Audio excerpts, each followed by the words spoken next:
was dealt. Grit so fierce, mountain couldn't break a stride. So vibrant, bright as city lights, never hide. Knees bruised from the long road she paved. Raising kings and queens, every day we praise. Mama wear the crown, the queen of our town. The love beating anthem, the sound of profound, built us up from the ground. No love deep but profound. Mama's heart forever reign, she be our royal mountain.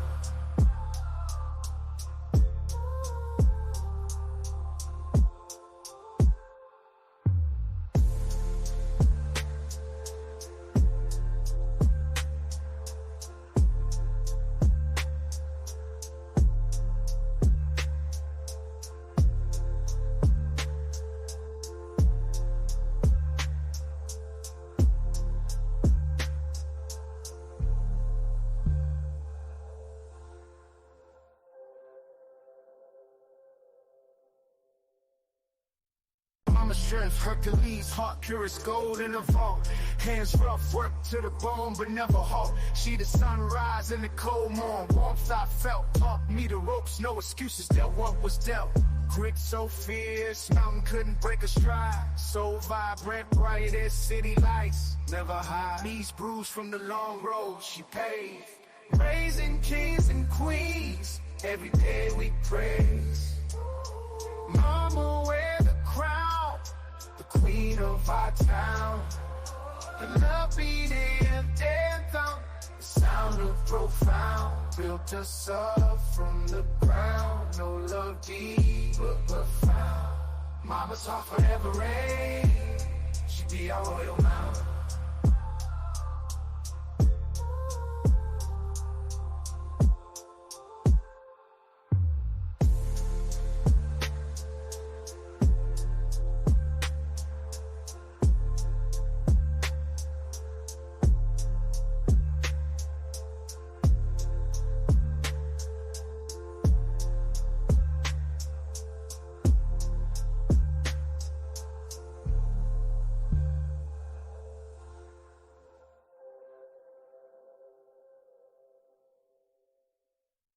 Mama's strength, Hercules, heart pure as gold in the vault. Hands rough, work to the bone, but never halt. She the sunrise in the cold morn. Warmth I felt, taught me the ropes, no excuses, dealt what was dealt. Grit so fierce, mountain couldn't break a stride. So vibrant, bright as city lights, never hide. Knees bruised from the long road she paved. Raising kings and queens, every day we praise. Mama wear the crown, the queen of our town. The love beating anthem, the sound of profound, built us up from the ground. No love deep but profound. Mama's heart forever reign, she be our royal mountain.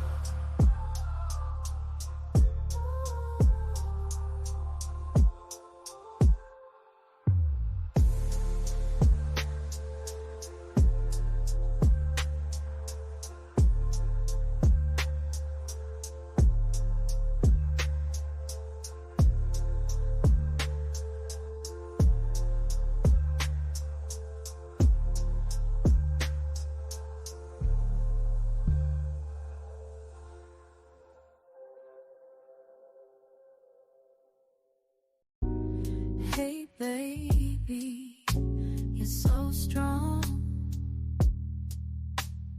Through pain you still hold on. Life hits hard but you rise. I see hope in your eyes.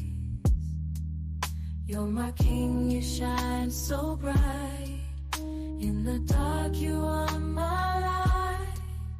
Every struggle that you face, you handle with such grace. Ooh, I know it gets tough, but your love is enough. Keep your head up high. You're the sun in the sky.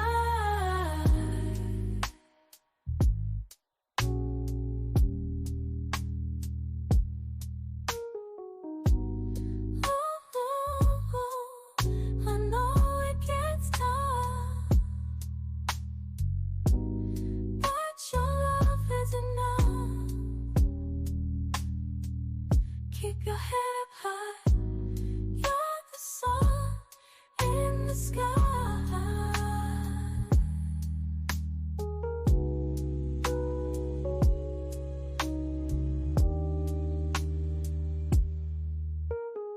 Ooh, I know it gets tough, but your love is enough. Keep your head up high. You're the sun in the sky. Hey baby, you're so strong. Through pain you still hold on. Life hits hard but you rise. I see hope in your eyes. You're my king, you shine so bright. In the dark you are my light. Every struggle that you face, you handle with such grace. Ooh, I know it gets tough, but your love is enough. Keep your head up high. You're the sun in the sky.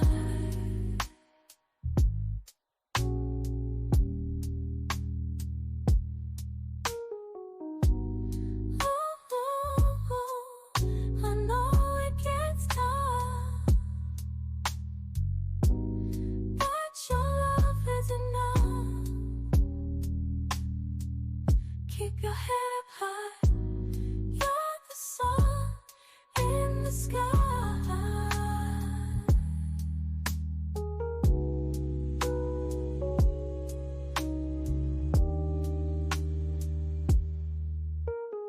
Ooh, I know it gets tough,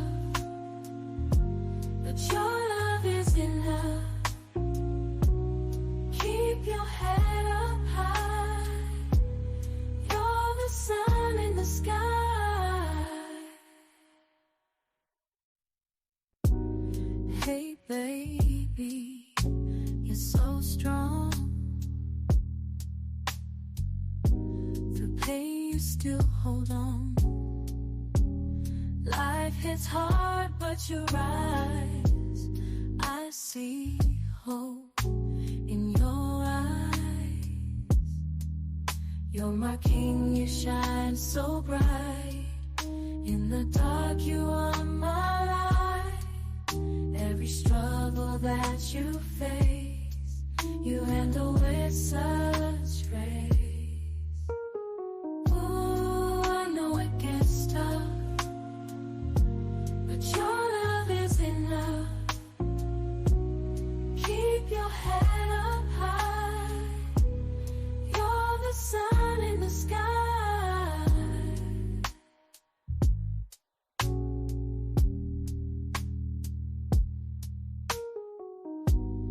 Ooh, I know it gets tough, but your love is enough.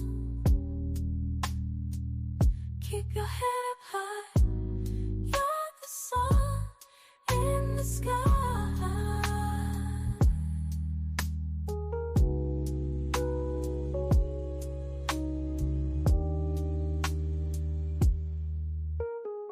Ooh, I know it gets tough, but your love is enough. Keep your head up high. You're the sun in the sky. Hey baby, you're so strong. Through pain you still hold on. Life hits hard but you rise. I see hope in your eyes. You're my king, you shine so bright. In the dark you are my light. Every struggle that you face, you handle with such grace.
you still hold on.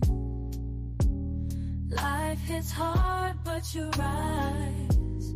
I see hope in your eyes. You're my king, you shine so bright. In the dark, you are my light. Every struggle that you face, you handle with such grace. Ooh, I know it gets tough, but your love is enough. Keep your head up high. You're the sun in the sky.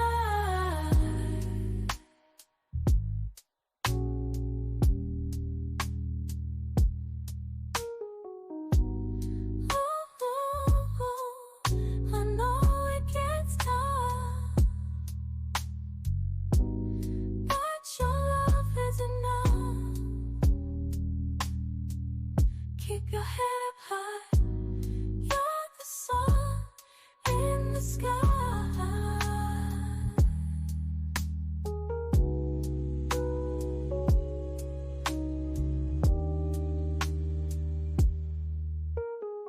Ooh, I know it gets tough,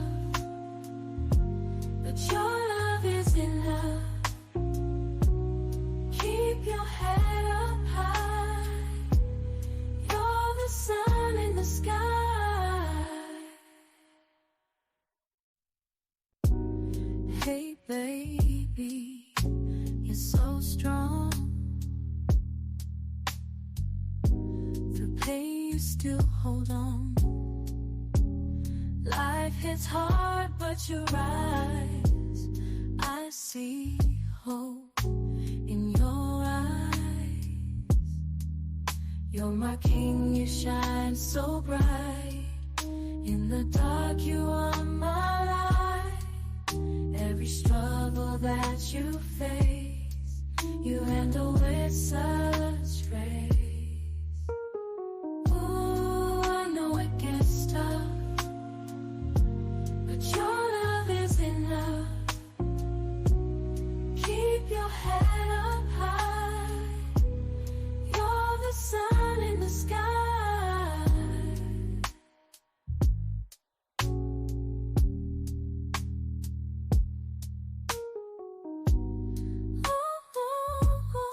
Ooh, I know it gets tough, but your love is enough. Keep your head up high. You're the sun in the sky.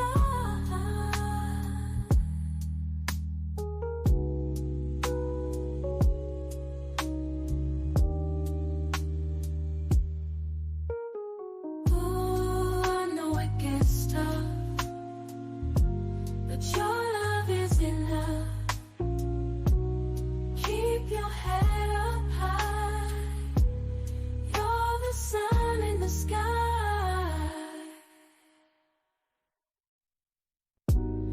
Hey baby, you're so strong. Through pain you still hold on. Life hits hard, but you rise. I see hope in your eyes. You're my king, you shine so bright. In the dark, you are my light. Every struggle that you face, you handle with such grace. Ooh, I know it gets tough, but your love is enough. Keep your head up high. You're the sun in the sky.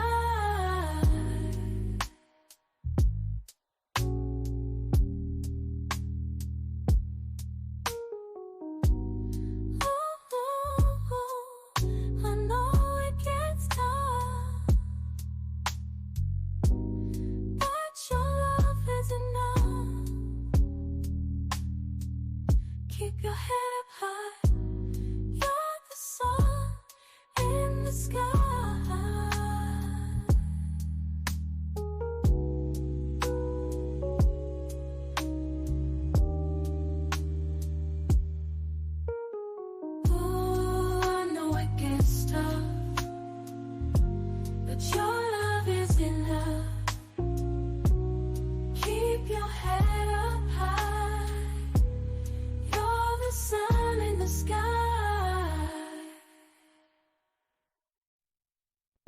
moves slow, time moves fast.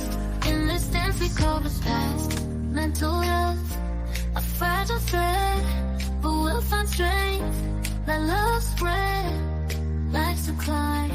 Just take a step, rise above, find your breath. In the darkness we will find a shining light to free our mind, to free our mind. Self-growth blooms like petals bloom, shedding tears will heal the wounds and the chaos. Let's find peace, embrace the pain, let it release. Relax your mind. It's divine time. Dun, dun, dun, dun. Hello, hello, hello. Welcome to the Divine Time Podcast, a space where we explore the depths of spiritual growth, life's most profound lessons, and the true purpose of love. I'm your host, Downley Divine, and I invite you to join me on a journey of introspection and discovery. Together, let's explore the beauty of spiritual growth, the wisdom hidden in life's challenges, and the transformative power of love. With that, today's topic is healing via open, honest communication. And I have with me Mr. Sigma Uno. You want to tell a little bit about yourself? Yes, my name is Sigma Uno. I work with Behavioral Health, work in the business of behavioral health the last 6 or 7 years. It's still going.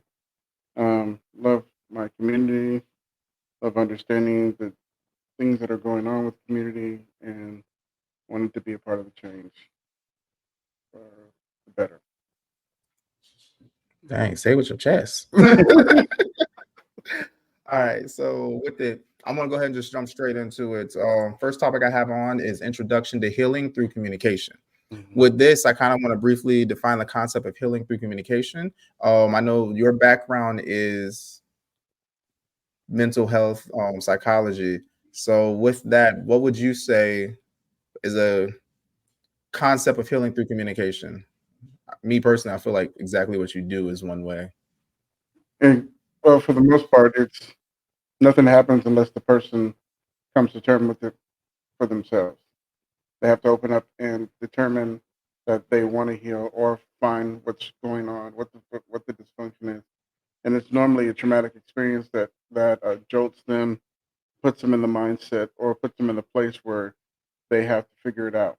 Um, and sometimes life falls apart, and or they're at a crossroads, or again something very traumatic has happened that they can't move forward without acknowledging things that happened that led up to where they are to determine how to begin to fix things.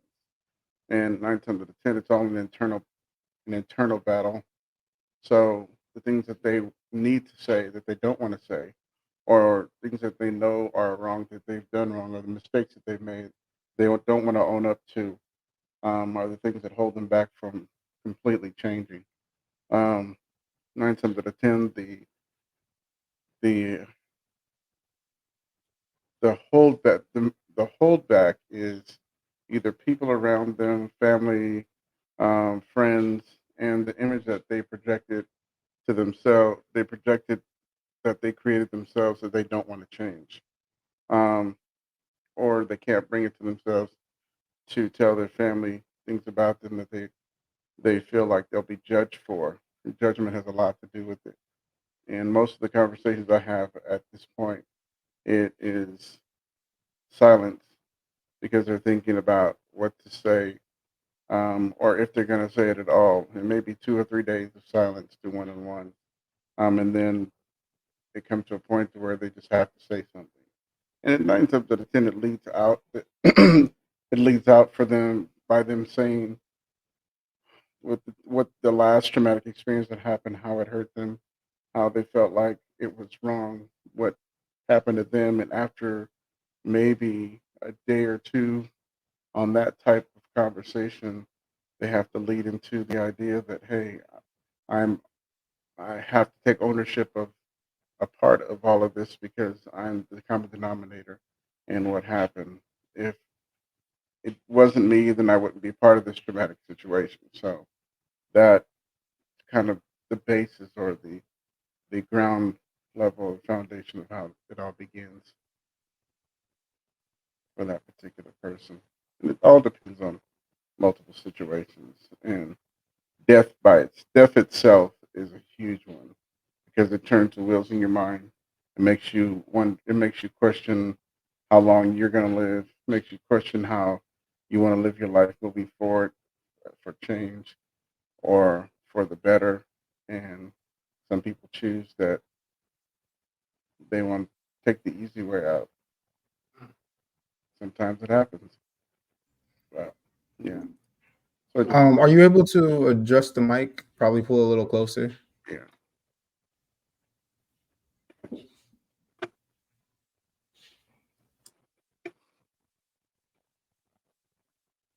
Does that work? Yeah, it sounds a lot better. All right, mic check 1 2 1 2. Check. Oh, much better, much Gotcha. better. Okay, yeah, that's a lot better. Okay, with it, I kind of want to go ahead and hit some of the topics I'm going to discuss today. The first one is going to be being honest with yourself. Then I'm going to do the role of receiving criticism and healing, the dangers of faking it, and then practical steps for open communication. Gotcha. Okay. So with it, I'm gonna just go ahead and roll straight into the first one. Being honest with yourself. Earlier today, I actually had posted a social media post, which I had typed up into the group as well. Mm-hmm. With it it was really how I felt this morning, and ultimately what ended up leading me to doing this topic.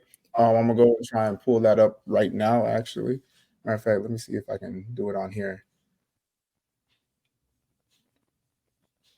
What I was talking about in that was when it comes to social media, there's a lot of individuals who end up posting just only the things that make them look happy, make them look like they really are enjoying life and everything. And a lot of people are pretty much faking it, trying to make it.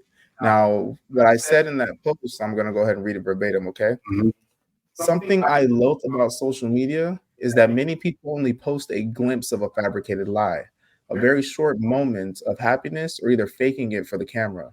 So many are hurting and trying to act like they are happy. Do what makes you happy and stop trying to live life to impress others. Part of self love is open and honest communication. It starts with you. Speak the truth to yourself instead of trying to hide behind fallacies to hide what's really going on inside. The only way to heal and grow is by first acknowledging the issue. Mm. Now, Mm. oh, go ahead.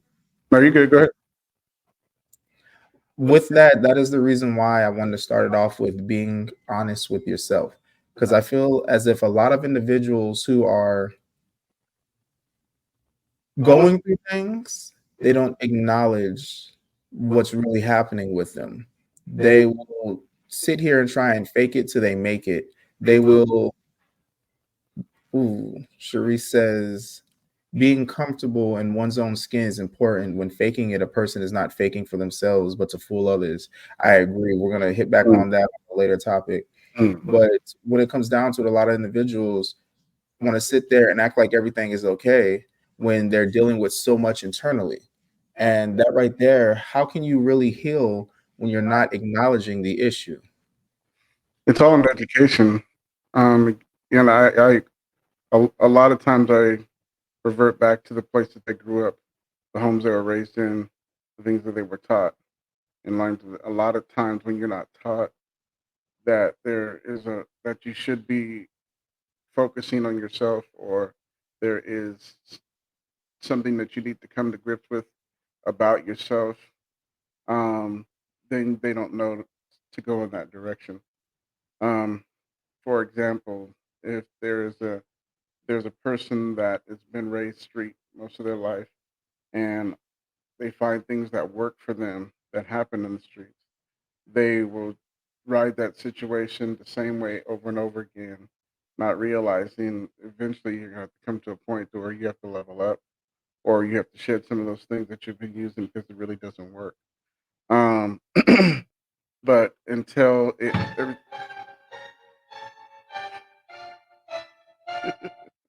until everything breaks around you, then you can't really determine what the pieces are, what it has to do with yourself. And a lot of times in the middle of all of it, you begin to reach out to blame people, especially when things start to fall apart.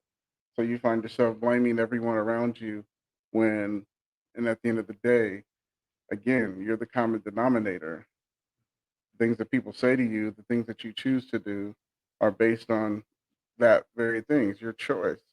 That is a fact. The other hard part is if you don't come to grips with it, and if you don't find a way to reinvent yourself in a way that doesn't destroy you, because it's all about that. It's all about this. Who is I am who I say that I am. So if I'm building this image and this is me, you have to be sure that the foundation that you're building yourself on is not shaky. You're not building it on this water. You're not building on sand. Everything is solid. But again, you need a toolbox for that. It just it just not it's just not something that you can watch other people do and take on what other people do and make it seem like it works for you. You are strong. You're strong individually. So I think finding out for yourself who you are, and maybe researching family and find out who your parents were if you don't know who your parents are, or sitting down having a conversation if you do know, and trying to understand the history of it and why you do the things you do. Because a lot of what comes out of a person is based on DNA. That's the structure of the life that they're living. And for example, there are some things about my sons, my daughters that I see that are like me. Those are things that they can't change, or things that I see that is their DNA. Um, and I also know when they're faking it, when they're doing or saying things that it isn't just them, that it's not them at all. So I sit back and I let them determine, hey, how long am I going to go about doing this or approaching it this way? Because every time they've approached it that specific way, it's backfired on them. Whether it's trying to be friends with somebody or trying to like somebody, all those things in the beginning, if it's not really you, and if people are attacking you about who you are or who you're trying to be, then that's a point of opening. It's like, okay, they don't like when I do this, they don't like when I do that, they make fun of me when I do this, and the question is, then who are you? And it's not necessarily that people need to like you. That's not the point. And I think that's where we go wrong for the most part, trying to make people happy about who you are or trying to be accepted. And that happens in the world of adolescence quite a bit because they're trying to hone in on something that's going to work for them for the rest of their life, and not understanding that this is just a moment in time. Eventually, as I get older, things are going to be different. I'm gonna experience different things. I'm gonna experience life different. I'm gonna travel to places that are going to be different. I should just look around, find out what fits you, what you like, who you feel like you actually are, but don't neglect to talk and ask the questions of the people of your bloodline, because that's the only way that you're going to really find out if you're at the point of adolescence. And sometimes with young adults, it's the same exact way. 'Cause everyone is trying to find their way. A lot is different when it comes to, man. There's so many different things that attack you in your mind when the things that you know that you fight hard to prove, doesn't work. And sometimes it's a design. Sometimes people decide to make you feel like you're nothing when they know that you are something and you're greater. So the more, depending on how many times you're attacked that way, you begin to question who you are, or question your ability, or question your worth. That's when you go back, instead of, some people, instead of going back and saying, "Hey, this is me," and solidifying the strength in who I am, they begin to waver a bit and try to act differently because they want that acceptance. And at the end of the day, that acceptance is not important at all. Who you are solidly, and who you're grooming yourself to be, in the foundation you're building for yourself, is important. So being honest with yourself, or finding out whether you are being honest with yourself or not, or coming to the grips that, and I have to say this because manifestation states, I mean, in the religion, it speaks the same thing. Speak those things that aren't, as if they were. So you have to determine: are you attempting to manifest, or are you lying to yourself? Or if you have the makeup of something, or the ability to build something, and it's well within your talent, well within your realm of possibility, and you ride with that, anything within that realm of possibility of your abilities is going to take you where you need to go. When you start adding things that isn't you, that has never been you at all, and you add the pieces and you try to capitalize on something that doesn't fit who you are, then you're on this thin line between attempting to manifest and lying to yourself. So, and that's the whole part of, hey, I got to take a step back here. Am I lying to myself about this? Am I actually this person? Is this within the realm of my possibilities? And if the answer is no, then you have to go back to the drawing board, or you have to go back to the remembrance of, I remember when I was able to do this, and I used to have these conversations, and everyone accepted me, and everyone loved me for who I was, and it was something that was effortless, and it wasn't hard. The minute you break into this area to where you're making it hard for you to be who you have been, or you're changing who you have been to be something else, then that's something that you created. And at the end of that, it's another traumatic experience that you're going to have to deal with. It's a completely other thing that you're being who you actually are.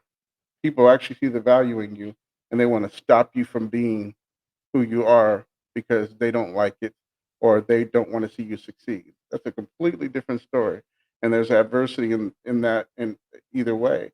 It's just the idea that you have to surround yourself with people that know this is who he is regardless.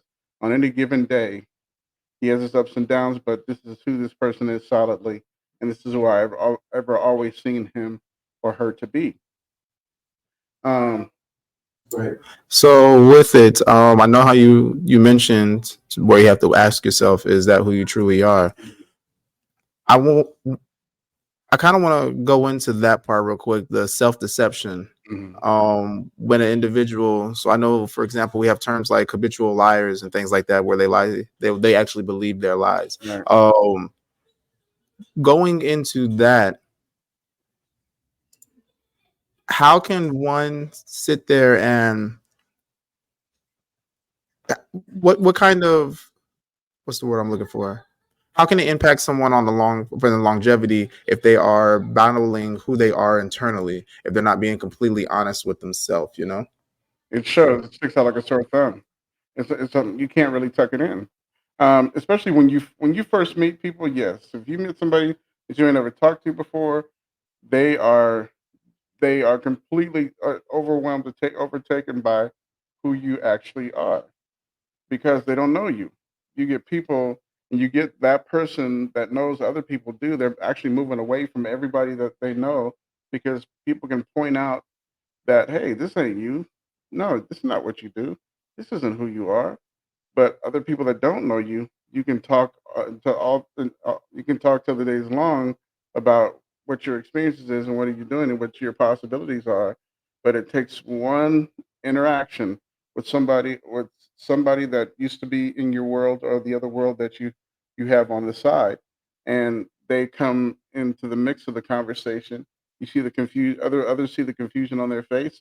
Others look and say, hey, okay, why is he confused about this? This looks like it's a conflict, which it is a conflict, because nine times out of 10, if you're building something outside of who you actually are with other people that don't really know you, it takes one person or one interaction with a person that actually does completely destroy that image that you're trying to create that isn't actually you. That is intentionally lying to someone. That is intentionally defrauding, defrauding yourself and saying that you're someone that you're not. And most people try to live that type of life. Why? I don't know. I mean, there's a lot of history with regards to deception and lies. Change the image, change the history of things. in order for it to be in favor of specific people. And you have some people that do it and really don't care. That's who they are, and that's that they don't attach themselves to people for that reason because it doesn't really matter whatever they people think of them. If they did it intentionally to get something out of it, they did it and they either move on or they pay the price for the things that they did. Um, but it only takes one person in the original world that you lived or worked in to come forward and say, "Yeah, this is the type of person he is. I remember him. I remember what he did. I remember what he's saying now is not actually him. This is who he is. He was this way for a lot of years." And that just completely blows up the spot for the particular person.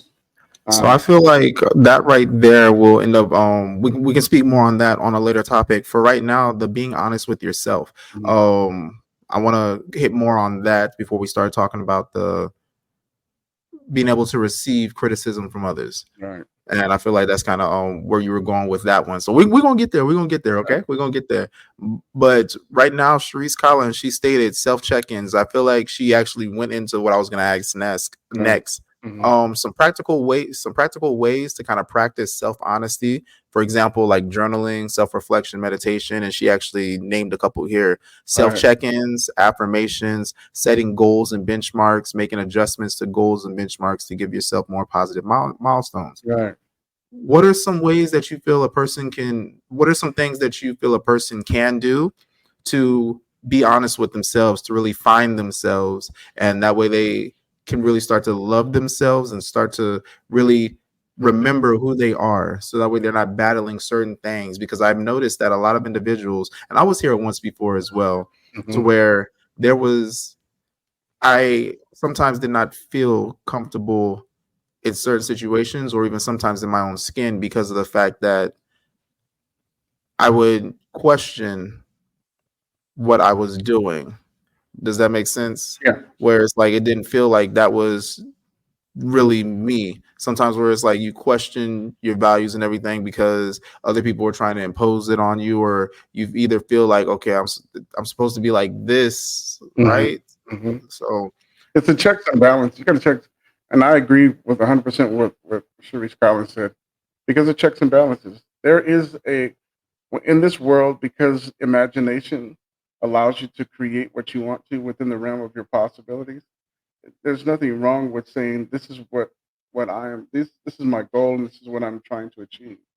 When you walk in that and begin to uh, actually research how to begin to get into that, you can build yourself up to be that. But it's all within the realm of your possibilities. You try it and it doesn't work. You eventually it's going to blow up in your face, and you have to walk away. So being honest with yourself is important. I'll say that for the most part, I've worked mortgage for a majority of my life.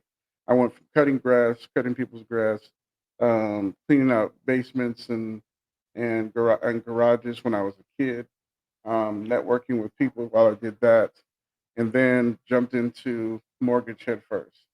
And that was my thing. I'm a math person. I understand networking. I understand finance very, very much because I love doing it. So I couldn't get away from it. I pulled out of it after the first 5 years of working in it. So I dealt with some people that were dishonest, but and then tried to go in a different direction. Didn't work. Um, I worked on cars for years, which I do pretty well, but it's just a hobby. The thing that I thrived in was finance, so mortgage finance, consumer finance. That's what I thrived in. So pulling away from that and then going to somewhere else, something else. Like when the crash happened, I went from doing mortgage to community work. Now I did community work pretty well. I work well with people, with young people, so it wasn't really a problem. It's just it didn't pay. It didn't help building my dream. I had a dream. I bought properties, but the problem was maintaining that without having the job that I knew would support and me maintaining that or continue to help building the foundation. So I had to eventually come to the grips that in order for me to continue to build this, because this is within the realm of my possibilities, I have to do this on my own. I can't depend on an organization. The last company I worked for, I had to be honest. They said, "Be honest with us. What do you need from us in order to work at the best, work at the top of your game?" I said, "I need to know that this is a company I'm walking into that's not going to shut its doors or close down, and I need to be paid my worth." They echoed that. They were okay with it. They showed me where that's what was possible. I was in it 5 years. After 5 years, the door shut, and I could have been devastated. I could have been pissed off. I could have done a lot of stupid stuff because I was angry about them not keeping their word. But the truth of the matter is, I put myself there. That's me being honest with myself. I put myself there. Yeah, I researched the company, but the only person that could keep things going the way I wanted them to go was me. I had to find an edge on how this works to keep me continually paid and not on the basis of someone else determining how much I got paid. It feels good and it feels secure when you're getting paid a salary and then you're getting paid a certain amount of money for for commission, but it's not the tip. It's not the type of Mount Everest. It isn't. It's you building somebody else's company, and I had to realize, yeah, it's hard work building it for yourself, but in order to be for me to be completely honest with myself, I could not thrive working for other people and building what I needed to build at all. So that was the beginning of me coming to the reality that I could not put my destiny in the hands of anyone else to make sure my dreams came true. That was being honest with myself. Because if I get comfortable in the spot, I'll get lazy and I'll get comfortable and I'm on that wheel. Everything feels good. Everything's working great. We don't know. I don't know the inner workings, and I don't know what's happening behind the scenes. Then I'm building it based on what they gave me with face value. So I had to go into more depth. I had to look at myself and say, what are you doing wrong? What haven't you done? What is your due diligence in this point? At this point, your due diligence is to find out how this works. So I educated myself pretty well. I was a broker, had my broker's license. I did everything that was necessary in order to stay at the top of it. The hard part was, even when I struck out on my own, there was no team of people to consort with. So I had to literally build it from the ground up, and that was the hardest thing. I still needed underwriters to have conversations with. I still needed to make relationship with appraisers and all the rest of these people that were going to help my business work. It's harder when you're not working for a company that has all those things, and that what made me determine, hey, am I going to fight really hard to make this happen? Or I'm going to fall back from it. Or how serious are you about this? And that was the basis of me being completely honest with myself about what my work ethic was, how hard I really did want to fight, and what kind of money I actually wanted to make. So, but that's kind of the beginning steps. So when I got to that point, and I knew I was able to work, I knew my work ethic, and I knew um, how I operated. No one could tell me anything because this is what I built for myself. Anything you ask me about finance, I could spew it without a second thought because this is the work that I do. And in order to get myself there, I had to be honest and say these are the weak points in your life. You got to build this up. You got to strengthen this piece up. You have to pick people to do work with that aren't shisty. There's a lot involved in it, and to realize sometimes that I had this energy that drew those type of people that were shysty and that were trying to make a quick buck and to get me involved in whatever they were doing. You see what I'm saying? Yeah. So, but that's kind of the. I hope it kind of correlates to what you were asking, because that for me that was it. That was me determining this is how I'm building my life. This is what it looks like. Now let's try and tap it into a more of a spiritual growth side. I know that you said you finding yourself really having to sit there and go into business for yourself, Mhm. because now it's like you had nobody to blame but yourself at Right. that point. hmm When it comes down to, I'm rolling into the next one, hmm the role of receiving criticism and healing. hmm How I remember you stating that you reached a point where nobody could tell you anything, Right. but with it, if anybody came up to you to try to tell you anything to possibly try and better you, or if they saw that you had an issue that you probably didn't even think was an issue, they were just trying to help you solve that issue or even bring it to your attention, were you hmm even open to listening to it? There was a time that I wasn't. I was hard headed because I felt like, hey, I already have enough. I'm already working with enough. I don't need to pay attention to what people are saying. But it took a gentleman that I worked with before, prior to that, that was saying, look, you can't say that you have all the information and that's it. This business changes uh, within a blink of an eye. The interest rate changes on a daily basis. You got to keep up on all of this. And I thought I had it in the bag. I'm good. I hear what you're saying. No problem. But I wasn't listening. I was just hearing him at the moment. You know what I'm saying? So when I did come to a place to where I had to we had to talk about LIBORs, and we had to talk about balloon payments and all the rest of the stuff, because I had to put this out to the customers I was having a conversation with. The worst thing you can do is not give a customer all the information that they need to know to make their decision. That's called disclosure. That means that you didn't disclose everything. You didn't disclose what's going to happen. Introductory rate buy down means we about on your rate the first year. After the first year, it's going to the payment's going to go up and it's going to balloon. Now you're going to have a problem with choosing what to pay if you fix income, or it's going to change your finances if you have to move jobs and you make less than you were before. All those are taken into consideration. So that blew up in my face twice, with a person that was in fixed income and the other person that just lost his job and had a cushion, but was this cushion was dependent on me disclosing everything for him to make a good decision about the loan that the product that he needed. So it was the hard way for that, and then I had to go back to the dude I knew, and he was like, "Yeah, I was trying to tell you this.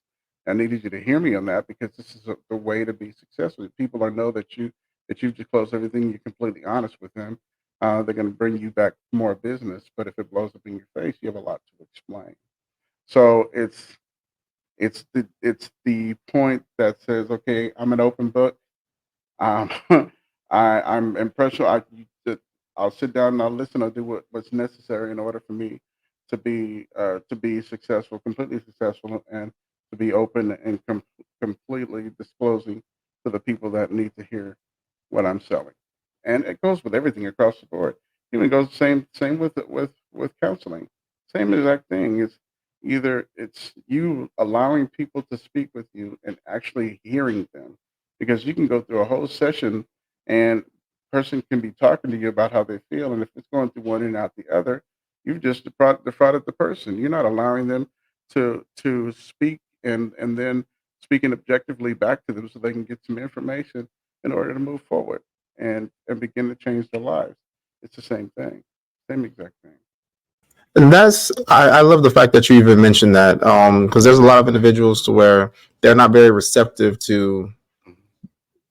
listening. They usually allow things to go in one ear and out the other. Right, And I mean, when it comes down to positive communication in general, not even just when it comes down to communication in general, there's a lot of individuals who listen to respond rather than listen to comprehend. right, right. Now, going back to the criticism, Mhm.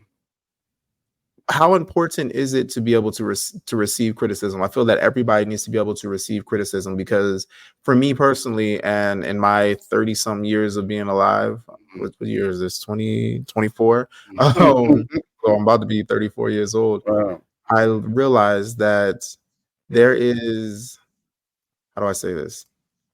If you're not able to take criticism, there's going to be a lot that you will miss out on being able to fix with yourself, because Right, of the fact that you as an individual, you have been a type of way your entire life. right, There's habits that you have that you might not realize are bad habits, right, based off of the fact that that might have been a survival thing that you had, or either just how it was in the culture or habitat that you were growing up in, right. or the way where you were throughout your life. So Mhm. therefore, now being in a different habitat or dealing with different people, it could be seen as something bad. Right, But you have been dealing with that your entire life, and it works for you. It was good for you. But right. now it could be an issue. And if nobody ever says anything, how do you know that it's an issue?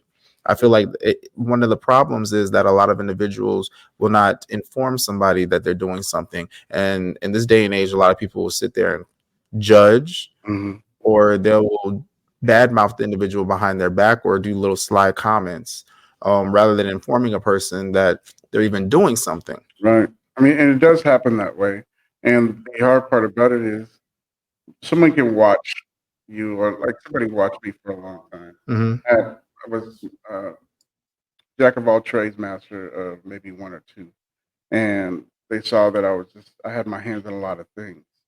And the other thing that was happening during that time was I was running for everybody. There was no specific person. I was running for everybody. If somebody called me, I drop of a hat, I'm there, and I'm doing Are you saying running or learning? running. Okay. Um, so so if somebody called me and said, "Hey, my car's broke down. Can you pull my car so you can fix it for me?" But it didn't matter what time. Would you say that that was people pleasing? It was people pleasing, and it was me. It was because I had people around me.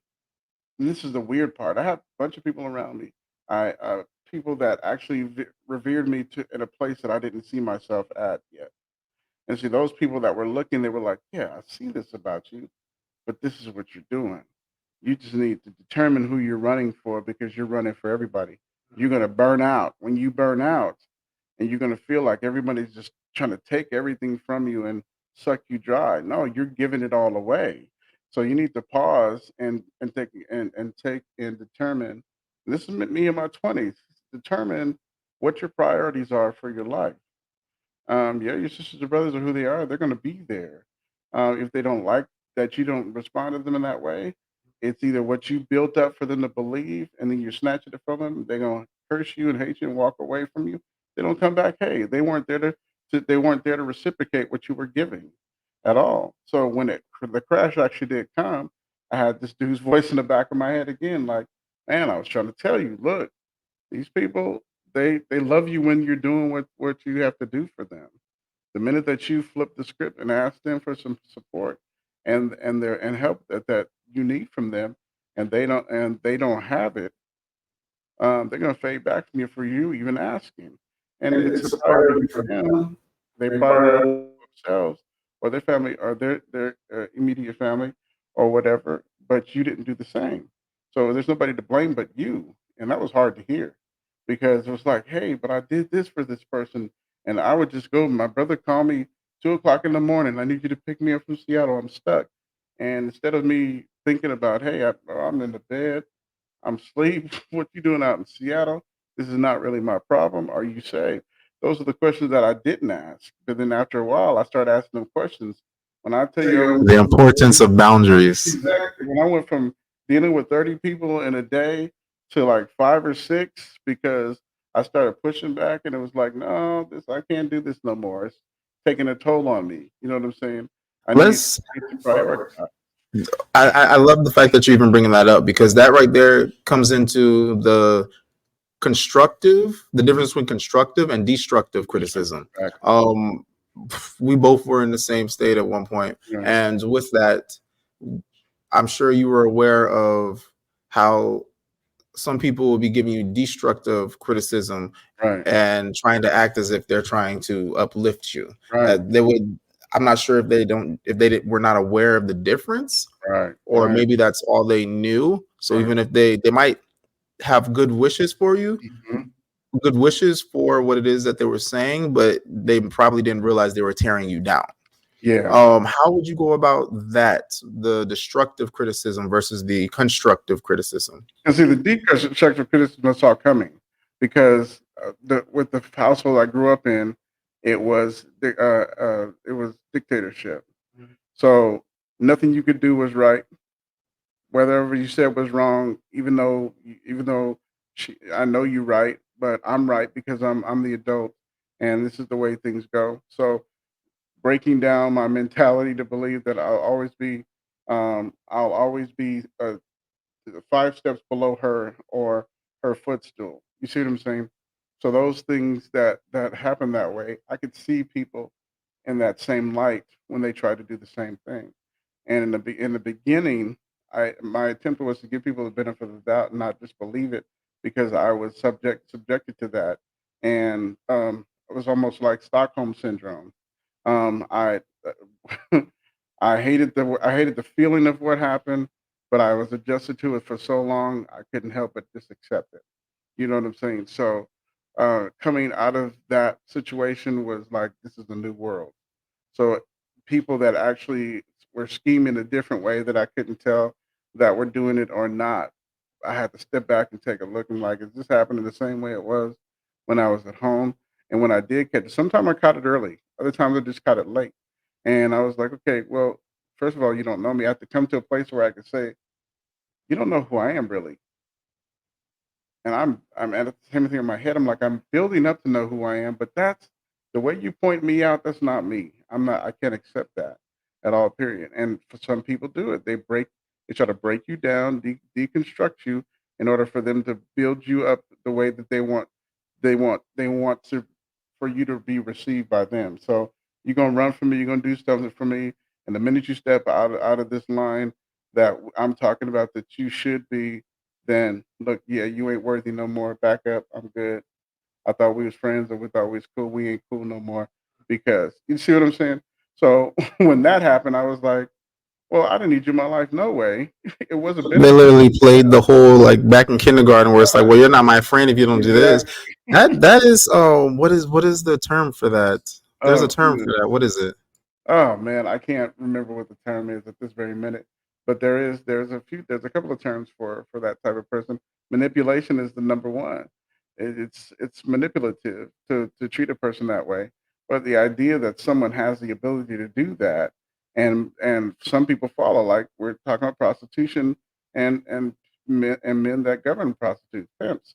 That's their whole game. Their whole game is to do that and to mess with the mind of that woman in order to make her do what he wants her to do, to the point of sleeping with somebody else and convincing her that he's doing it for her, he's doing it for her, and he's doing it for them. And if you want me to be happy, you're gonna do it for me. If you hearing that out loud and watching it happen that way, you would think that something happened to this person's self worth in order for her to believe that it's okay for her to sell her body for the gratification of someone else, and because he tells me he loves me. And it's just not in that. It's not in that circle. It's in the circle of, hey, we're cool. We clicked. We're friends and all the rest of the stuff. I need you to do this for me. Can you do this for me? The minute I say no, I can't, the world changes and bro, no, bro. I mean, if we hanging out, I'm gonna have to get some type of benefit out of this. What the hell do you mean benefit? I thought we were friends. Oh No. well, you about to trigger some people. You about to trigger some people. Calm that down that way. Your description of what a friend is versus mine is manipulation versus I'm genuine and I want to be here to support you and help you, but I'm not gonna always have what you need. And your family members will do the same thing, especially the, True. how long you determine that you're going to serve people in that way. Miss Sigmund, no, she watched it with me and my brothers, and she was like, "Wait a minute, these are able-bodied boys. I mean, they can get up and do what they need to do. I bringing them opportunities, making sure they knew I'm here to support them. The minute it all didn't work out for them, and they made a wrong decision that destroyed all of it, they looked at me like, "Hey, this is all your fault," and I'm like, hold the hell on, bro. I just brought you an opportunity. You had to determine whether you're going to accept it or not. And when you did, you have to realize if I brought somebody to you or brought you to somebody, then my reputation's on the line as well. So every time I bring you to somebody and you fail or you walk off and not fulfill the obligation, then they're looking at me like, hey man, I was waiting for you folks to show up and they just didn't show up. What's going on? So I've got another question to tie into this before we move on to the next topic. Well, not next topic, but the next talking point. How do you separate? Like sometimes I know when having a crucial conversation, you need to be able to separate the feelings from what a person is saying. I know we had talked to Mr. Impossible once before, and he spoke of detachment. Right. When it comes down to talking to somebody, like receiving criticism without becoming defensive, what are some effective communication ways of dealing with that? Some things that I can think of would be along the lines of like the active listening, to where you're listening to what the person is saying, but you're not attaching yourself to anything that they are saying. Does that make sense? It makes Like, a for lot of sense. example, you were Yeah. to sit here and tell me like being in a professional setting, your hair should not be that long, or you should only really you should keep your hair in a way that is always neat and tidy. Having locks isn't very professional.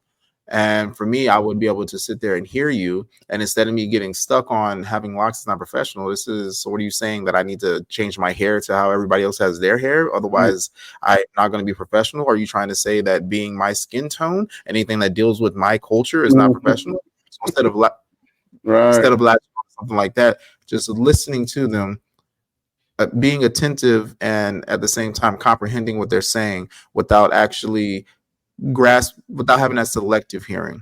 Right. And because I know that there's times where you can give somebody some constructive criticism, and I'm not sure if I want to say that they get triggered or if they had some type of trauma, but they'll hear one thing and they'll be stuck on that one thing that upset them. They won't hear everything else that you have said, and then they Right. come back to react with a emotional response based off of what they were been holding on, waiting for you to get done talking, that listening to respond rather than listening to comprehend. Right.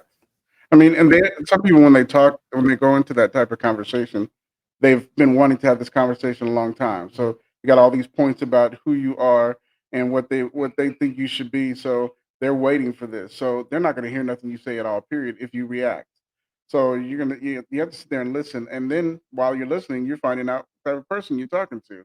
Okay, yeah, okay, I get it. In some cases, yeah, there's the constructive criticism. If you're talking about being on time because I've been late too many times in business, yeah, okay, I get that. I made that mistake. It ain't gonna happen again. I get it. That's constructive criticism. I get you, no problem. But you're talking about the image of me, the color suits that I'm wearing, the color shirts that I'm wearing with my suit, how to other people it looks like I'm a pimp, or I'm going to church or have a church function after work. All the rest of the stuff. This is not constructive criticism. This is you telling me how you feel and what you don't like about me. So during that time, it's Ooh, like, okay, ooh, ooh. okay, I got you. And now I'm making mental notes that this person doesn't really like me at all. Period. Not even just that, what you just said, I feel like, Mhm. and it's funny, I was actually going to hit on this. I have this typed in already. Right.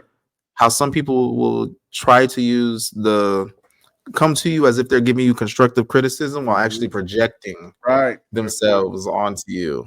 That's it. That one gets Yeah. me. And I mean, how exactly what you just said, I feel like that's sometimes what ends up happening. Or either sometimes one thing I've noticed as well is I've seen it happen, and I'm not gonna lie, back in like my high school days, I used to do this too, where Mhm. an individual would end up telling me something about myself, and because I didn't like that, I would tell them something about themselves. It Right. was almost like I was just getting back at them. It wasn't Right. even so much. I mean, granted, they possibly were genuinely trying to help me, Right. but I took it as they were taking a shot at me. Now, Right. granted, when I was younger, like I have done a 180 from what I used to be. Right. I've always had love in my eyes, but at the same time, you fuck around and find out real quick. Right. Right. Right. Right. My family they can vouch on that. And I mean, for a long time, Right. they thought Right. I was still that person. Like Right.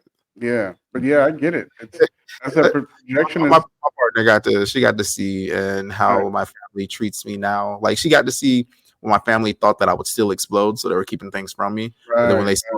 they found out that I knew and they Mhm. saw that I was cool, calm, collected with it, they were like, wait, you ain't gonna Yeah. what? You ain't gonna do nothing? I was like, look, I've been through enough crap. I learned my lesson. Right. I'm Right. like, even so, in this day and age, if you're the only one to jump, you're gonna be the one to get shut down, The only one. even if you are right. Right. And so with You're that, the only one. Yeah. I'm like, I'm not gonna do anything if nobody else is doing anything. Right. And the Right. reason behind that is because it's so easy for the good person to look like the villain.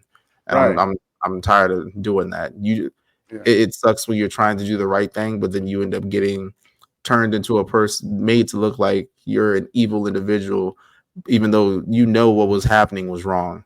Right. I mean, and I've seen that a number of times dealing with people, and it's like because you're a person that is protective of family first of all, or protective of the people that you're around.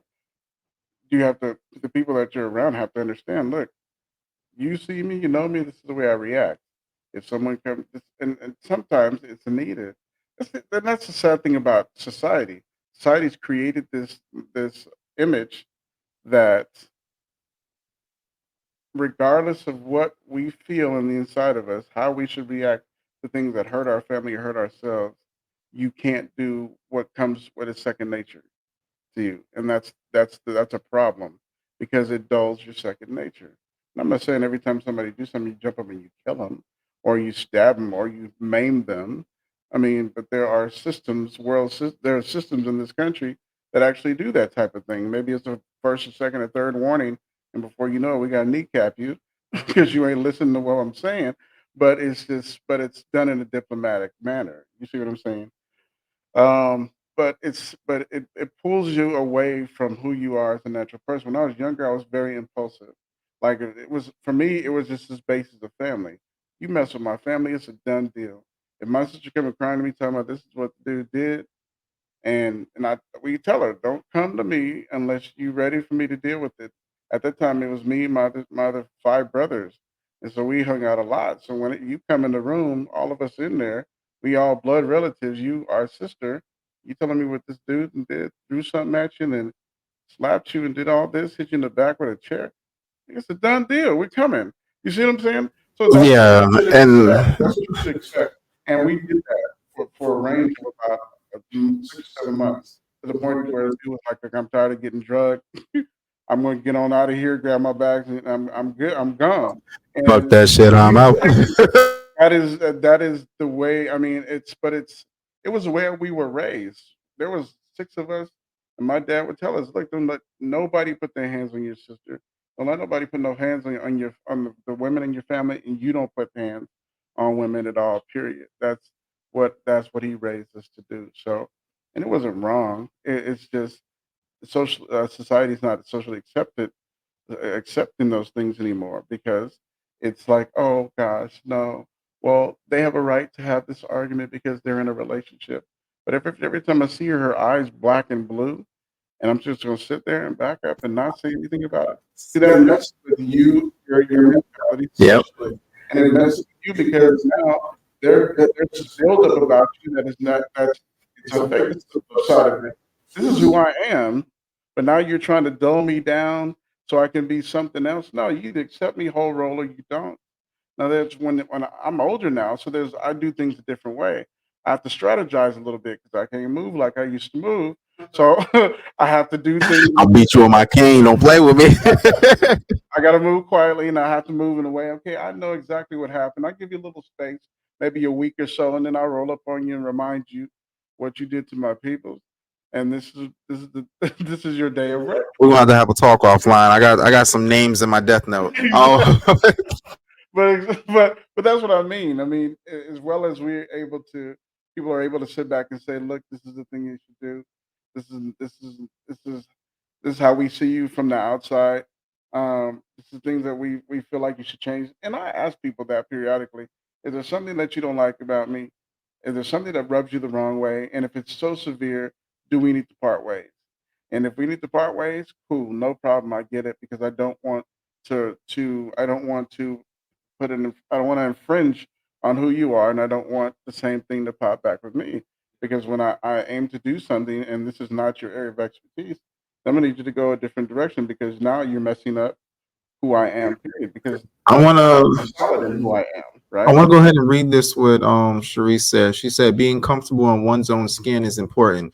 When faking it, a person is not faking it for themselves, but to fool others. And with that, I want to tie back into the how you just gave a little Mm, clip about your sister. mm, And I used to tell Anaya all the time, I'm like, look, I was like, when it comes down to like relationships, if some things never change, it's like you're really just faking it, trying to be hopeful. that's I it. was like, and one of the things that I refuse to do is try and remain hopeful because then it's like you're sitting there hoping that things will change and they never are. So now you're faking as if everything is cool, when in all honesty, all it's doing is destroying you internally while you're still sitting there trying to Right, keep a smile on your face. right, So now right, you're going to die wasting all this time because of the fact that you never sought better right, because you were sitting there looking stupid right. by constantly being hopeful that things would change. And then And I like every feel month, I feel like when it comes to trying to fake it till you make it, that's exactly what's happened. That's exactly what you're doing. that's it. You're being hopeful, which I understand. Like a lot of people say, you know what, fake it till you make it, like trying to get rich and all these things. But at Mhm. the same time, like if you don't have it, don't act like you do. No, and that's the thing. You're gonna put yourself in a worse situation than you already are. Exactly,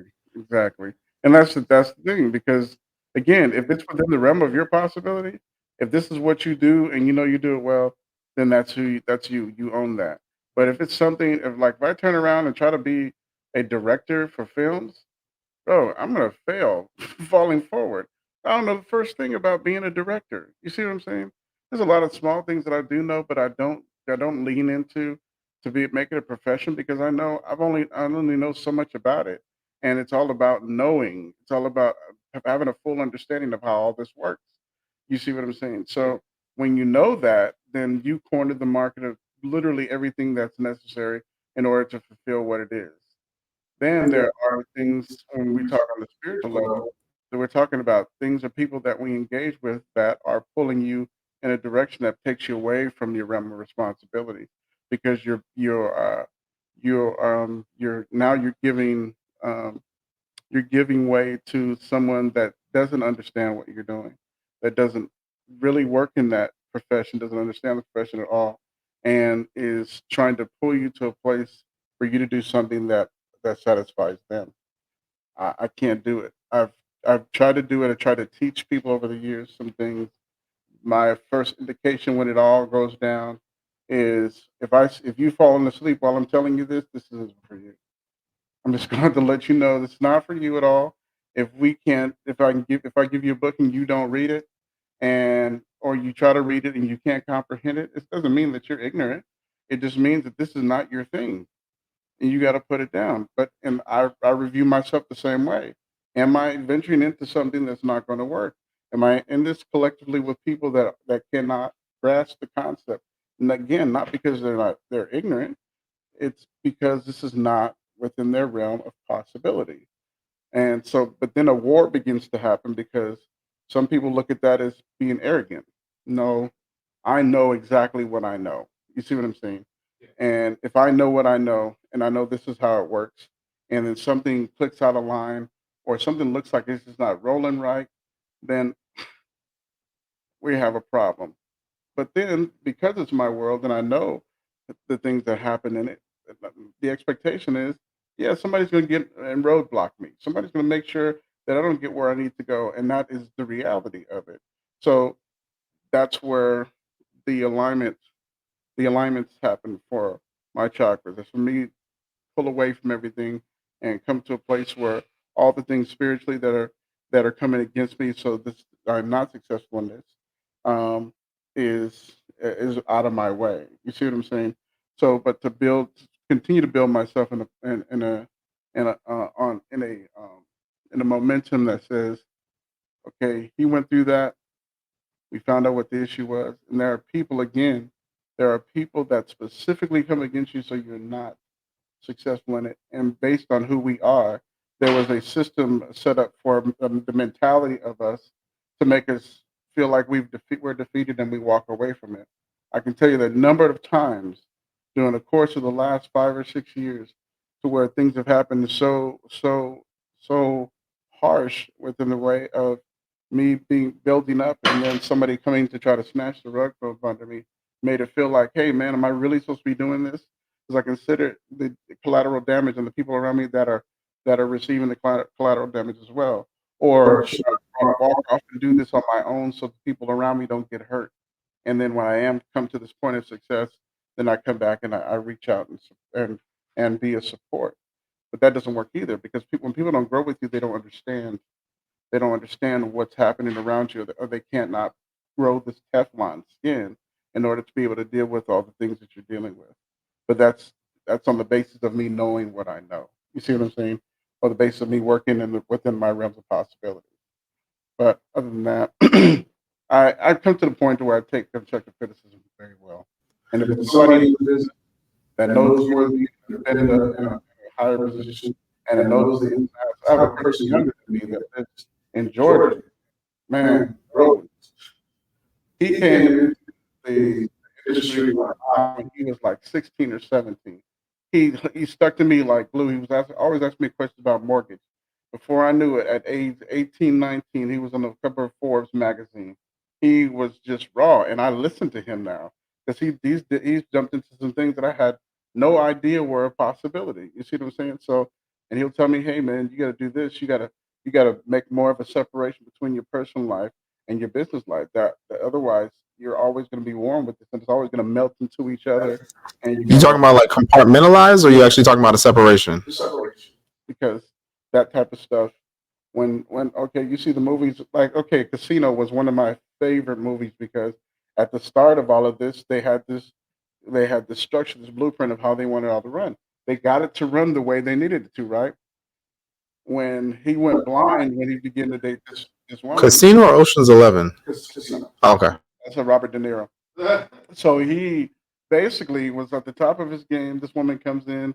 He didn't take time to really find out who she was. She was a drug addict, and a lot of things that happened that he was bailing her out of was against the business that he was running. And he had started having with problems with the commission coming in and checking on his business because of the way he was spending money. And they kept telling him, "Hey, you don't need this in your life right now." He wasn't paying attention. He was love struck and all the rest of the stuff. And before you know it, things start falling apart little by little. So it's those things that he's kind of cautioned me with and was like, well, yeah, just I know it's man, you need the love in your life, fine. But make sure there's a clear separation between that. And mind, this is a younger dude. He's like maybe in his late 30s now. But we still have these same type of conversations. He said, then we talk more, get together more online if because we're in two separate states. Let's talk about what's happening, what we're gonna build. What we're gonna purchase, come together as a people. He's a younger dude. That's good. I had a buddy who was like that. He's much younger than me as well. Right. When it comes down to the constructive criticism, when it comes down to people giving you criticism, would you say that that's similar to like an accountability buddy? Yeah, I do because they will call you out regardless of they don't care. Like I see you on the wrong foot, bro. I'm gonna need you to come back to who you are. I don't see the person that I know. I need you to come back and man up and accept what's happened, move on, move up and move on because otherwise it's going to be the destruction of you. And they say it. He's one of the people that can say that. And I'll be like, okay, yeah, he's looking at the picture. His brother is saying, it's like, man, we love you, man. You're our family. We've been around with you for years, man. We see you going in a different direction. It's obviously hurting you, and it's going to eventually hurt your family if you don't get it right. But that's I don't and those that's where I take that. I take it from Mrs. Sigmund as well. I wait for it because I don't want it to be this thing to where okay, this is too much. I'm about to pack up my bags and take off. I'm not constantly asking, but there are times that when things I feel like have been too much of an impact, I have to open my mouth and say, "Look, I need to tell me what's going on. Speak to me about this. I know how it feels. Just let me know what I need to do. If it's something within my control, then I got you. But just let me know. I want to hear about it. I don't want it to experience it later on, for anything to be worse." I got a question on that one. Would you say that there's anything wrong with asking? Like, is it wrong to ask if you're doing anything wrong? If you know that you've done something wrong already, then it is wrong But to ask.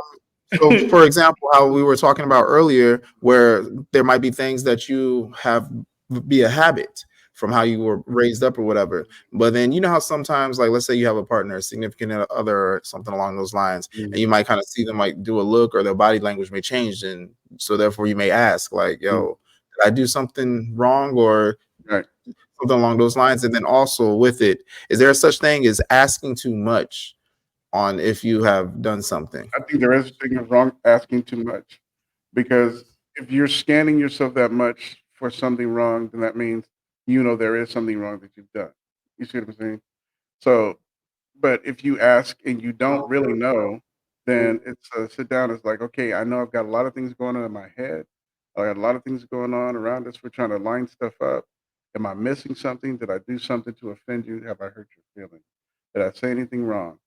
It's so you have to ask. 'Cause if you don't ask, and when it comes time for the real conversation, and you didn't ask, and you know you should have, then you set yourself up for failure. But when it is that moment to where um, we had just had a conversation and her body language changed after the conversation, I had to scan the conversation like, what did I say wrong? And I look at her.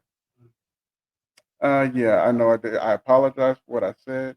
I thought about the conversation. So it's futile for me to ask in that moment did I do anything wrong? Because I have to scan the conversation because obviously I did for her body language to change. And it's trying to be in tune with the person that you're with because all the unnecessary asking of did I do something wrong or did I say it's unnecessary when you really don't know. And Now, that's what when if you stop to take time to know.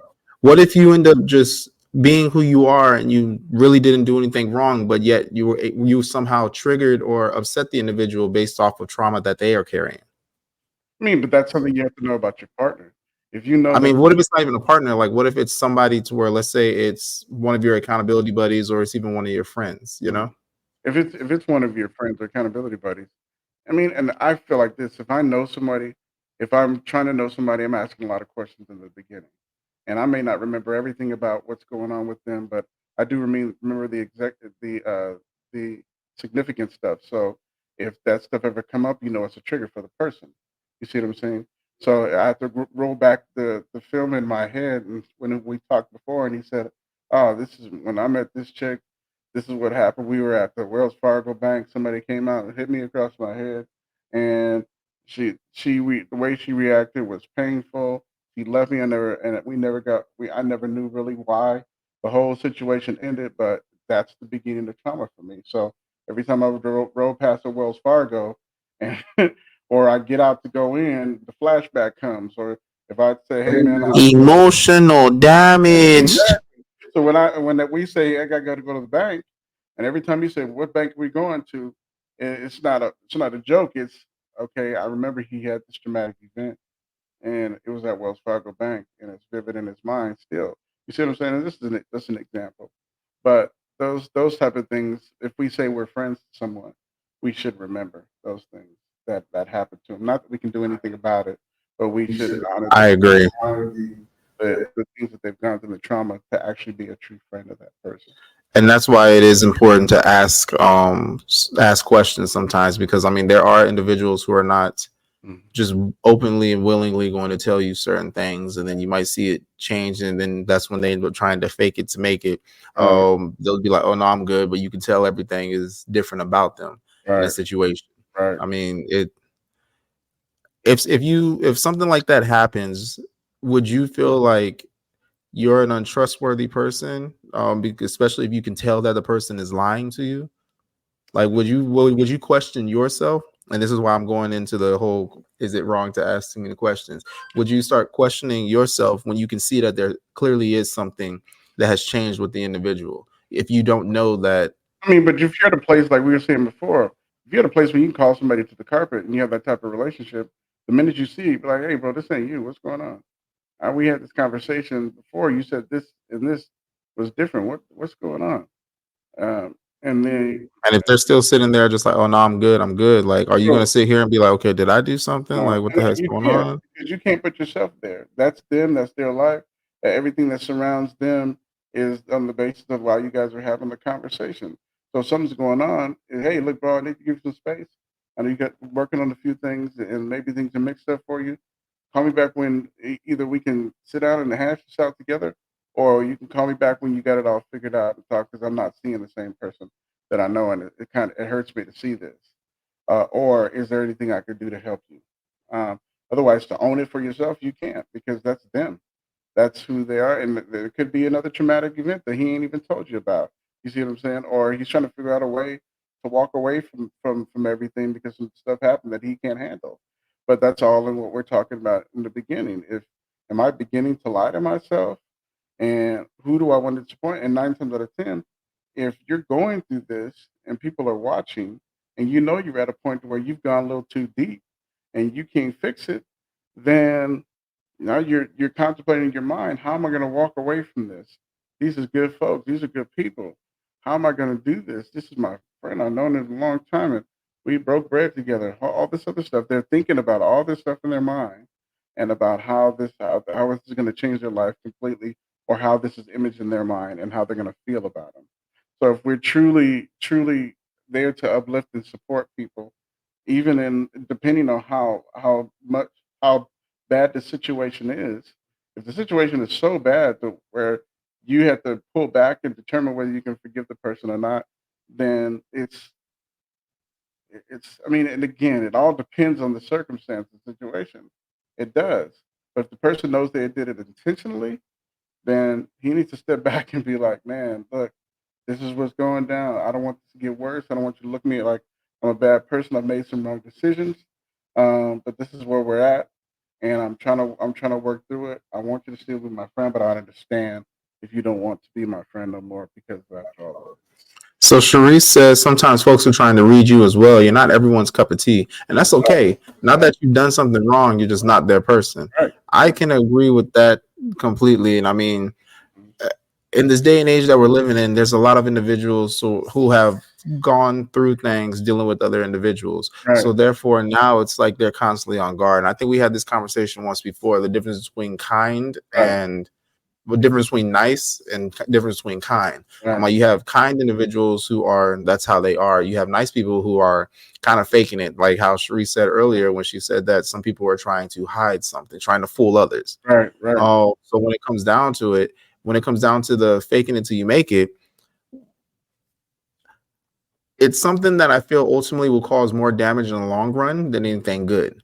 Right. It doesn't matter if you're trying to fake it for a good reason, or either faking it for some type of gain for yourself. It's going to backfire later on because the truth will always end up coming out, you know? I mean, that's the thing. It's all in wording. If you talk from an older person to say, look, fake it till you make it. Maybe fake it till you make it for him is manifestation. You see what I'm saying? And they just don't know how to voice that because manifestation is that. It's You have to put yourself in that frequency. Yes, speaking those things that aren't as if they were, and believe it in your whole soul that that's actually going to happen. But what's in your hand and what isn't, if you speak that it's not there, then you're admitting yourself as it don't belong to me. You see what I'm saying? This is the hard. That's why I said this is a thin line. It's a thin line. So if I manifest, and this is why we have those conversations, because I mean it's easy to get lost in these things. Because I mean, and that's one of the things. Like these are things that I question, and I'm like, I don't have I have answers to it, but at the same time, how do I know if these answers are right or wrong? Let me get another person's perspective. Let me get another person's understanding as well, because then I'll end up learning something new. And I mean, that's kind of why I'm trying to do this whole podcast. So that way I'm learning, and as I'm learning, others can learn as well. So it's like, yo, we're reaching those who are actually seeking this type of information, because I mean, a lot of people want to go on a spiritual journey and spiritual growth and want to become better individuals, but they have no idea where to begin. And I mean, when it comes down to it, the first thing that I feel that you need to do is take a look at yourself, because ultimately you're doing this for yourself. Don't be trying to do it for anybody else. So if you're trying to sit here and fake it to make it for somebody else, it's the same thing to where you're like, you know what, I'm going to stop drinking for my family. If something happens, it's going to all come back down on you. I was like, you are the one that's in charge of your life. You cannot sit here and try and do anything for somebody else, because then if they end up leaving you, you're going to revert back to the things that you were doing before. And see, but that's the thing. If you, it's funny because this is Cat Williams. He's hilarious. But he said, hell yes, we ain't getting choked out by 12 years already. But the thing you said on stage was funny because he said, we're talking about, he said, if you tell a prostitute that we're going to take over Stone Mountain, he said, in her mentality, she's like, okay, I'm going to do my part. I'm connected with this dude. Literally, I'm going to fuck up the world. But I'm going to do my part. I'm going to do what I got to do, right? To make sure this all works. That's all in partnership. If you are with people, and I don't know if Impossible, you heard the Impossible's his talk that couple, he was talking about dark matter. So if you're in a walk with somebody and not seeing that hey, matter of fact, since you brought up Impossible, I gotta do it one time. Let's go ahead and pause, all right? Gotta give a big shout out to the big homie, Mr. Impossible. When y'all get a chance, check out his podcast, Talk That Crap. Bro, man gets very deep into all things esoteric, very spiritual, and this man has a wealth of knowledge. But anyway, let's go ahead and tap back into practical steps for open communication. Right. So when he talked about, and I actually saw the show that he was talking about, which it made me. It's something that I knew, but I had to come back to it because when you're walking a walk with somebody and you're saying, like we're talking about doing family partnership and all the rest of the stuff, and everybody together doing this, it's important that the mind frame of the person, everyone's on the same wavelength and how it all works. Because if you have people in scattered different mindsets, or they're in this place to where they don't really know if they should or not, or if I open this door, I mean, there's a hallway of doors. If I open this door and your mindset is hesitant, and you're with a group of other people, it is important that you check the mentality of every person that's around you before you swing that door open, because everyone's mindset has something to do with this world that you're going to enter. You see what I'm saying? So when you're entering this world, you can if you're on a good wavelength with everybody and you have a good understanding of how everybody feels, then all of this is a mute point. All of it's mute. And all of it's the idea of trying to figure out what people are thinking and how they feel is all mute, because everyone's thinking on the same line. Everybody's wanting the same goal, and everybody sees the goal, and they know there's a part that they play in getting to that goal. You see what I'm saying? So when I open the door and I say, okay, this is my part when I walk through it, and she says, "This is my part when I walk through." You said, "This is my part when I walk through it." Everybody's understanding that we're here in a positive mindset. We're coming to change things, and we're coming to build. You see what I'm saying? So when everyone's on that, we can have this conversation, or and we can be in two parts of the world, two or three different parts of the world, and we're all thinking the same thing. And when we come together, the thing that we're building is there, and it's done. It's complete. So I think the fear of not knowing the people that you're working with is what puts us at pause when we talk about constructive criticism. We're talking about how people view us. When we talk about doing the wrong thing and hurting people and all the rest of that stuff. When I call it a merger. When you merge with yourself with other people, things are going to break. And I've watched some things completely break because this merger. You see what I'm saying? So do I stop and say the break is too much for me? I can't take it, and I walk away. What does that mean for everybody else that is standing around? You see what I'm saying? So if everybody else begins to crumble and back up, then what do we just do? We just abandon the merger, and some things that are broken can't be fixed because we determined we're going to be here until this merger is complete, and it's one, and it looks like what we all planned for it to look like. You see what I'm saying? And it's important because with this whole idea of dark matter, there are worlds, and no matter which door that you open, if you're in the same mindset, you can be successful in whatever world that you open the door for. You see what I'm saying? So that's kind of how I feel about that. And in the idea of all in the grand scheme of things, when we talk about all of this, you are either already conditioned to be this type of person, or you're in the midst of being conditioned to be this type of person. And the people around you, sometimes silence, or the watching the people work in silence is a good enough lesson. Or if you have questions during that time, fine. But it's all in building. It's not in hating each other because of the way we looked, or feeling like someone's arrogant, or saying stuff that hurts people, that breaks them down. If we're building, we can't. We have to understand all together that we can't do this, because when someone breaks, everyone has to pause to make sure that person is taken care of. So with me, my time in the military, when I first joined, notice I said first, and you'll understand why I said first. When I first joined, it was interesting because the way that you would discipline individuals is you would pretty much break them down, but then build them back up. Mm, And I think probably in like year 5, not even that, probably like the mm, middle of like my 4th year in, I started noticing that a lot of individuals were just breaking people down. There mm, was no building back up. And with that, you really got to see how a lot of people were not re-enlisting. A lot of individuals were right. just kind of just gave up. They didn't care no more. Right. It's like they had no motivation to continue on. And I Mm, mean, when I had got to my second duty station, mm, yeah, when I got to my second duty station, I started to get that on me, where it was just always you're hearing about the things that you're doing bad, never hearing of anything that you're doing good. So eventually it starts to take a toll on you, it starts to wear you down, beat you down. mm, And when it comes to the constructive criticism, I mean, how earlier we spoke briefly about the deconstructive criticism and the constructive criticism.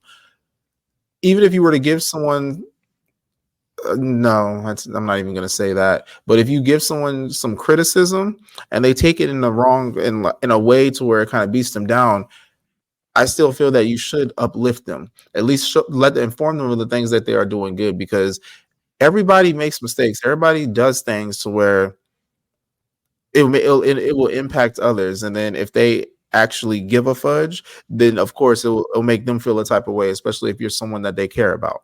Now, with Mm, it, there are individuals where you don't know what they may have been dealing with, so you even providing those words, that criticism at that time could possibly be like the hay to break the camel's back, even if it wasn't anything that was very, very bad. It wasn't anything that they did that could really affect anything in a very, very negative way. Just you informing them like, hey, bro, your forehead's a little shiny, or either a your lips is chapped. Oh, I got some chapstick, and that right there, you don't know mm, what they've been through throughout the day. That right there could put them at a point to where they're just like, I'm ugly and like, oh, nobody want me. It's like, I don't know, for all you know, their partner could have just broke up with them, be like, I'm sick and tired of that. And you saying like your lips is chapped, they just go straight into that, like, dang, that's probably why she left or he left, or I can't do nothing. I probably smell too. And like, it's like, yeah. yo, hold up, It falls, right, bro. right, So I right. mean, it comes down to it.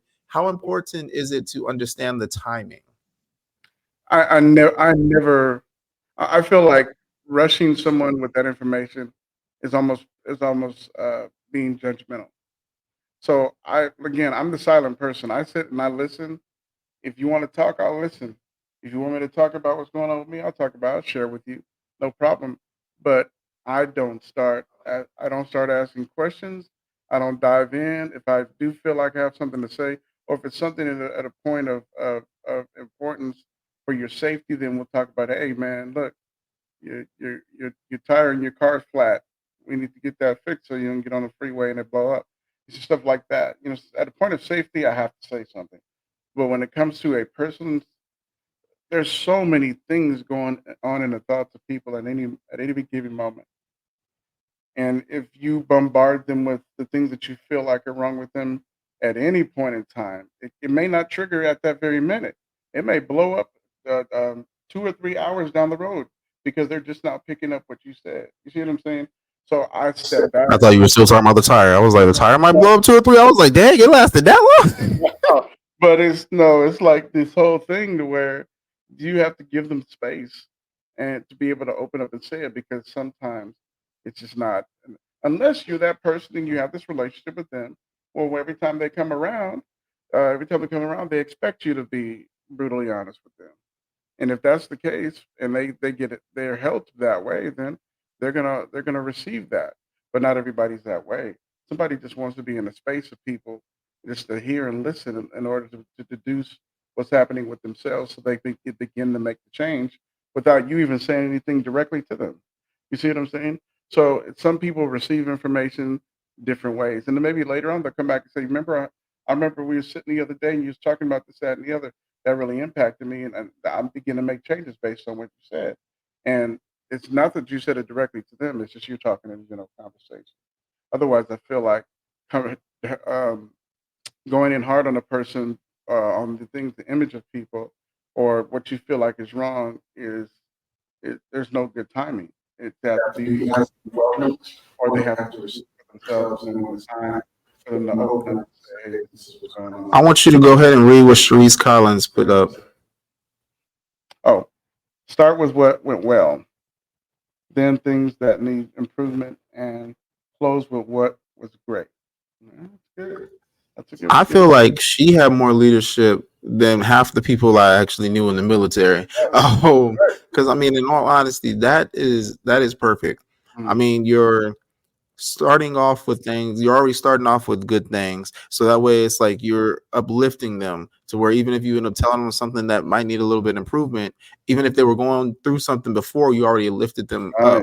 right, So now you're not adding on to something that probably was already stressing them out. right, And I feel like that's what happens a lot.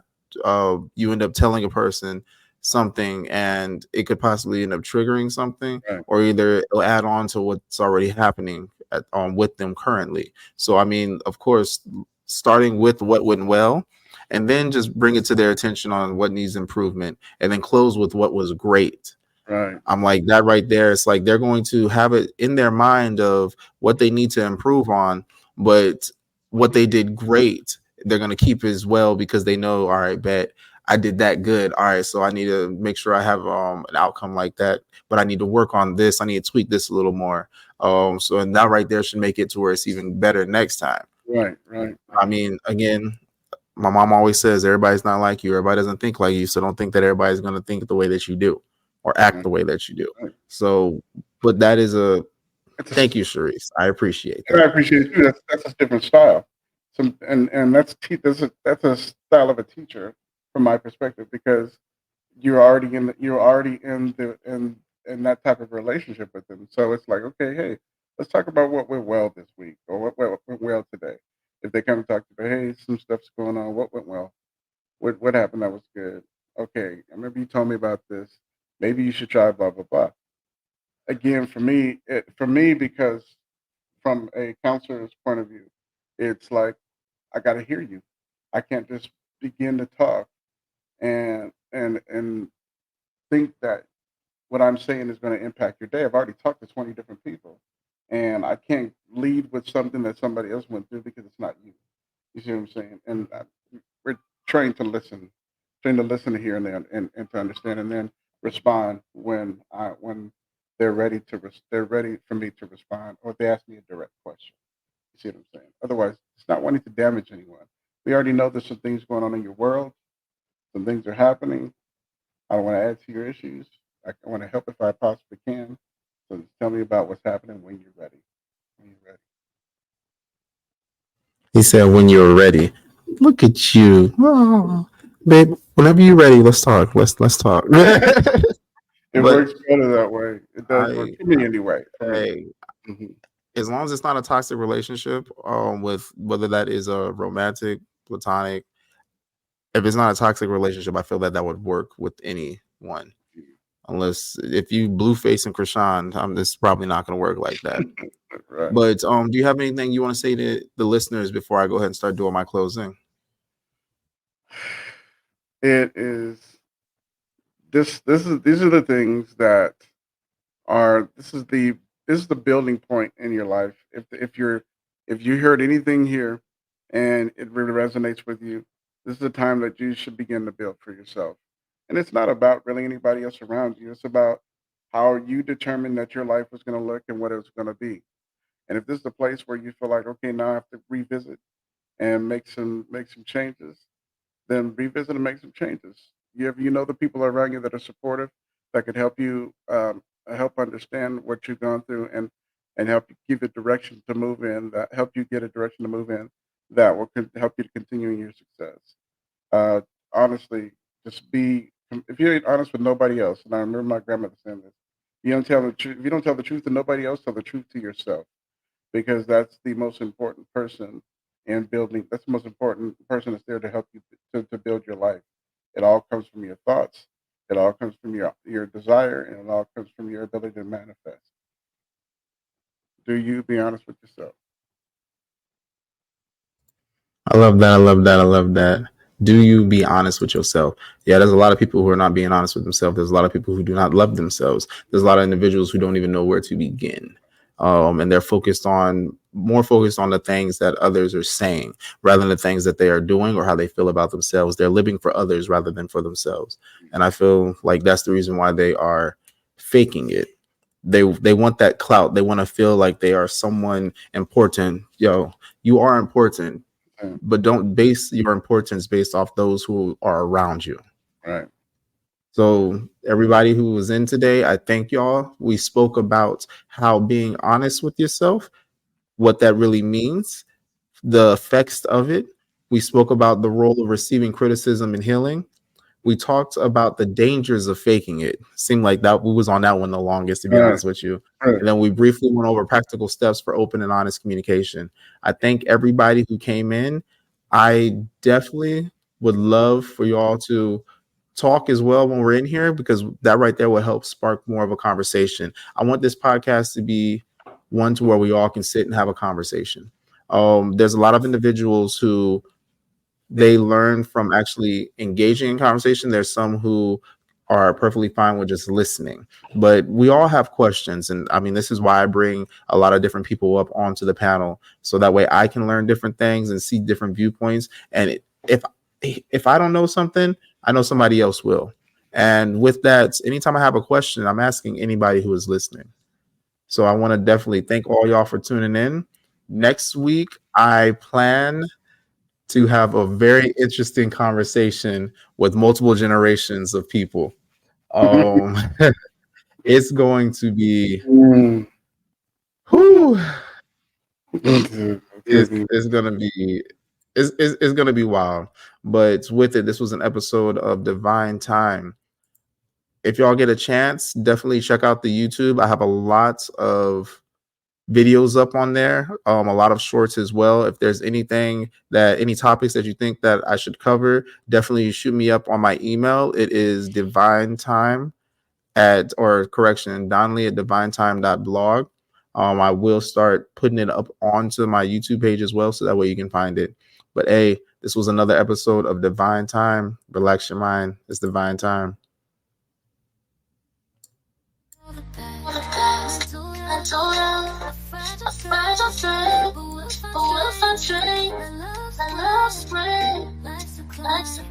Just take a step right.